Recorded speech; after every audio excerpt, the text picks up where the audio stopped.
بسم الله الرحمن الرحيم. الحمد لله رب العالمين, والصلاة والسلام على نبينا Muhammad wa ala alihi wa sahbihi ajma'in. We start by praising Allah and sending salutations upon His beloved messenger, Muhammad, the son of Abdullah, sallallahu alayhi wa sallam. Ibdalu ta. So now, which letters are changed into a ta? تبدل التاء من الواو في هنا في هنة لقولك هنوات, وفي بنت وأخت لقولك أخوات, والأخوة والبنوة. So the ta is changed from waw in these examples. The first example is hana, hanat. So hanatun was originally hanawun, and this hanawun becomes hanatun. The proof of this is that in the plural you say hanawat. If this was a ta'i word, meaning the lam of the kalima was a ta, then you would have said hanatat. However, you say hanawat. And also in bint, which means daughter, and ukht, which means sister, because in their plurals, in the plural of ukht, you say akhawat, same proof as hanawat. And in the word, and their asma'ul masdar, or the masdars of this, is ukhuwa. If this was a ta'i word, it would have been something else. Wal bunuwa, and it's also bunuwa. So the masdars do not show any ta in them, rather they show wows. Now what does hanatun mean? Let's check. Hanatun.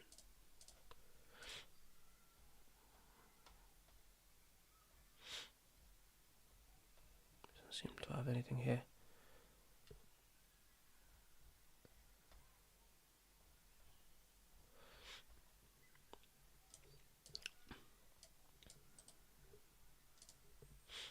Let's check over here.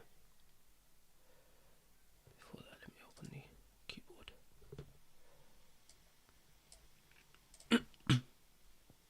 Bismillah. معنى كلمة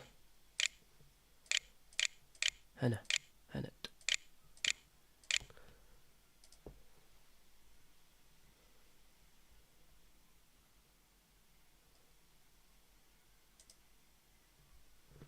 Just take me back to the same page.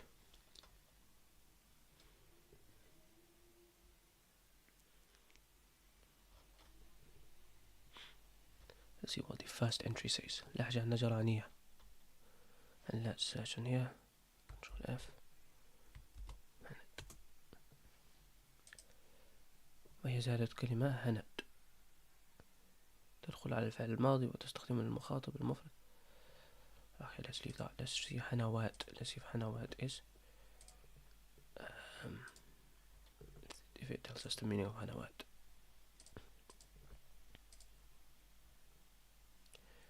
So الهنو الشيء كناية عما يستقبح ذكره. It seems to refer to the private regions of an individual or a man. It refers to a man or woman's private region. كناية عما يستقبح ذكره. It's a euphemism for that which, or it is a word which is used for that which is not normally mentioned straight up. Allahu A'lam. That's what it's showing here. Let's see. The word hanawat comes here.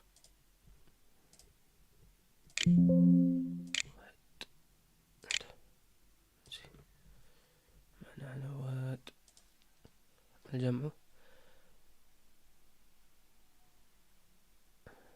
But hanat also means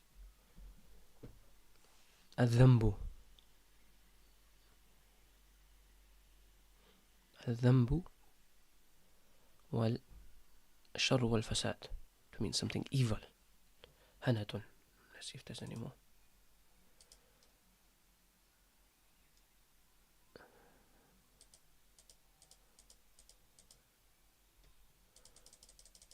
Let's see what hanwan. So that's hanwan.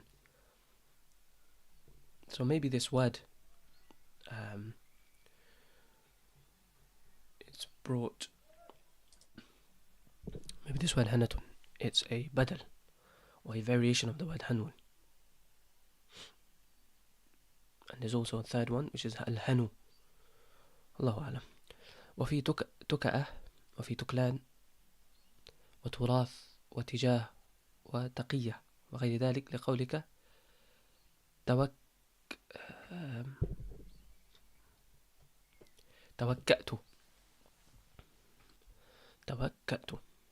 So the ta, so in the word تكأة it should have been وكأة. في تكلان it should have been وكلان. تراث should have been وراث. تجاه means should have been وجاه. تقية should have been وقية. And words like this, these are all masadir, it seems. Not all of them. تكأة and تكلان, yes. تراث, it refers to so تكأة I think it means to rely on something or to lean on something. And tuklan is got a similar meaning. It means to give your affairs in someone's trust.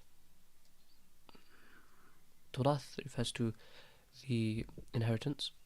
Tijah is it means direction. And taqiyah means to protect yourself. So because these are all originally wawis, because tuka'ah, the fi'l of it, the verb of it, you will say tawakka'tu. You won't say tatakka'tu. And this is from the verb of at-tafa'ul, meaning the ta is zaid, the waw is from the root letters. But even though the waw is from the root letters, you will say tuka'ah and you will not say wuka'ah. And tuklan comes from wakala. And the ismul sifa from it is wakil. Of course, and the fi'l as well is tawakkala. And turath, it comes from wiratha. Tijah comes from wajh. And waqitu comes, taqiyah comes from waqitu. So we'll just check these two words. Tuka'ah, mainly tuka'ah. Tuklan means to entrust your affairs in someone's hands.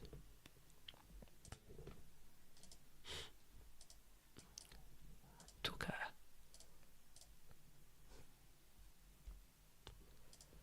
Tuka'ah. ما يتكأ عليه من عصا وسواها كالقوس والسيف. That thing which you lean upon, like a stick or a staff or a bow or a sword. So tuka'ah is the actual thing. So I did not mention that, right? Rather than the mastar. It's not the mastar. It is the actual object which is leant upon is called tuka'ah. Tuklan, let's double check tuklan. If it is a mastar or is it actually an ism. Tuklan.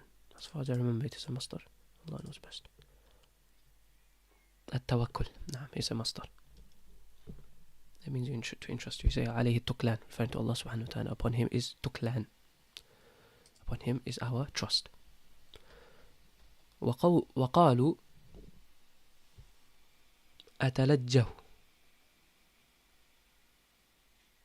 أي أولجه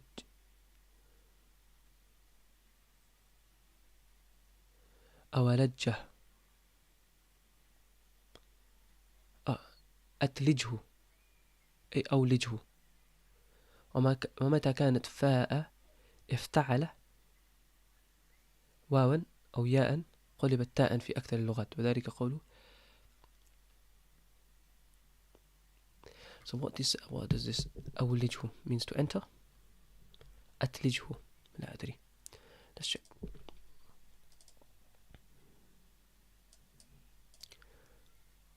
أولجه. Let's check أتلجه as well.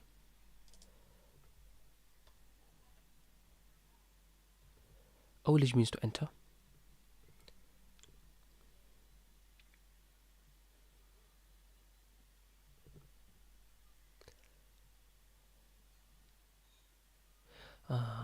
Okay. Seems to be. I'm not sure if this is an amr or let's see أتلجه.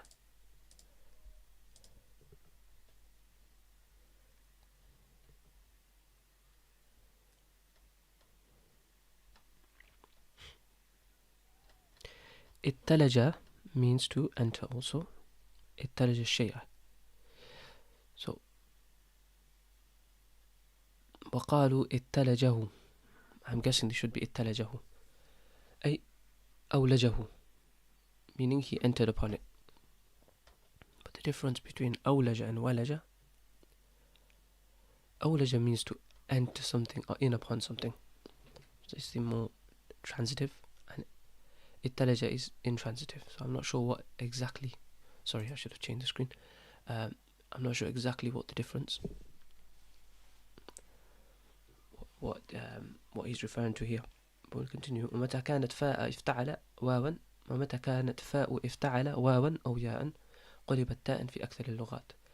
And the fa kalima, the first root letter, when it is a waw or a ya in the scale of افتعل, then it will change into a ta, and that ta will be made mudgham and merged with the ta of the افتعال itself.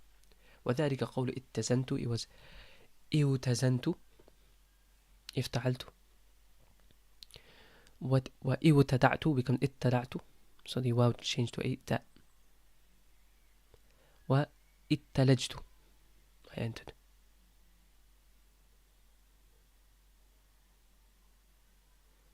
اتلجت means I entered, and that was originally إوتلجت. قال طرف رأيت القوافي يتلجن موالجه. رأيت القوافل قوافي يتلجن موالجه تضايق عنها أن تولجها الأبر. تضايق عنها أن تولجها الأبر. So I have seen such poetry that have entered, I've seen poetry that have entered in such narrow places. So in such narrow places that even needles couldn't enter those places due to their narrowness. So it's entered such holes or small places of entrance that even needles couldn't enter through. Seems like he's pointed towards some kind of the power of poetry, and how one qafiyah or one line of poetry can create change and effect that even great powers cannot. So qawafi refers to qafiyatun jama' qawafi. It literally refers to the last, at the ending of a line of poetry, but it is used for poetry itself, to refer to poetry. يتلجنا, entering in. مولج, مولج, and the plural is mawalij, means an entrance, an enter of a place of a hole or some place of entrance. And this is mawsuf, and the rest of the line is صفة. تضايق عنها أن تولجها الأبر أو الإبر. إبرة جمع إبر, such that they are narrow. تضايق عنها الأبر أن تولجها, that needles were it was too narrow for even needles to enter in upon them. أن تولجها. So the reason he brought this line was to show that يتلجنا, how the waw changed into a ta. وقال النحويون في مفتعل من اليسر متسر. النحويون say in the word مفتعل, in the scale of افتعال, from yusr, from meaning to be well off or to be easy, متسر. You will say متسر, not ميتسر. You will not say or متسر. You won't say that. Say متسر. The ya will change into a ta, and the ta will be merged with the second ta. وأبدلت التاء, no? So it will become متسر. وأبدلت التاء أيضا من الياء في ثنتان وذيت. And now the ta is changed from a ya in the words of ثنتان. So it should have been ثنيان, وذيت should have been ذي, وكيت should have been كي, لأنه من ثنيت ومن قولك ذية وكية. So in ثنيان, the root letters of the meaning of jewel are ثا, نون, and ya, because the فعل itself is ثنيت or ثنيت.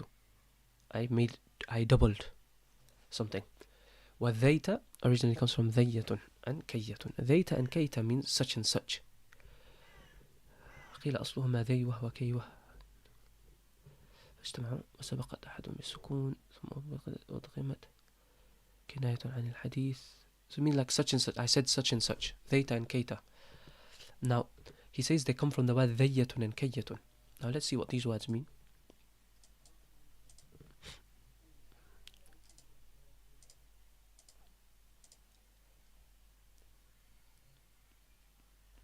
فاعل من ذواء. Let's see ذواء. Means to become old. I don't think it should be referring to this. Allah knows best. I mean, here this is from ذيوة. Let's see ذيوة.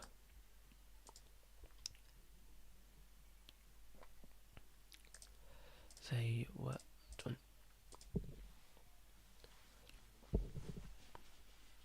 No mention of it. Either way, he's saying that the root letters that ذَيْتَ and كَيْتَ come from are ذَيَّةٌ and كَيَّةٌ. Therefore, they should originally be ذَيٌّ and كَيٌّ, but then the ta is brought. وَالتَّاءُ فِي كِلْتَا, and the word كِلْتَا meaning both. كِلْتَا is a word you use to refer to when you say both of them. كِلْتَ الرَّجُلَيْن, both of the men. كِلْتَ الرَّجُلَانِ. والتاء في كلتا بدل من لام كلا. The ta in kilta was originally killa, from the lam of killa. وإن يكون واو أمثل وإن يكون واوا أمثل من أن يكون ياء. ولفظه إذا كانت واوا كلوا. And to say, and if you were to disregard this and say that it is from a waw or ya, then it would rather be a waw than a ya. So if we can either say kilta comes from killa, or it comes from kilwa, or it comes from kilya. So now he's saying that to say that it is from kilwa is more appropriate than saying it is from kilya, even though he leans to the fact that it comes from killa. So he says killa, but however, if we were to disregard this and say it comes from a waw or ya, then to say it is from a waw is more appropriate. He has not given a reason why though, however. وَلَفْظُهُ إِذَا كَانَتْ وَاوًا كِلْوَا. So in حاشية هذا مذهب السيبوي، فإنه يقول ألف كلتا للتأنيث وتاء بدل من لام الفعل وهي واو. So Imam السيبوي rahimahullah says that the word kilta originally comes from kilwa. And we will leave it there, inshallah. We ask Allah subhanahu wa ta'ala to make us of those who He blesses with His divine guidance and of those who tread upon the straight path. Subhanallah bihamdihi, subhanakallahumma bihamdik, nashhadu an la ilaha illa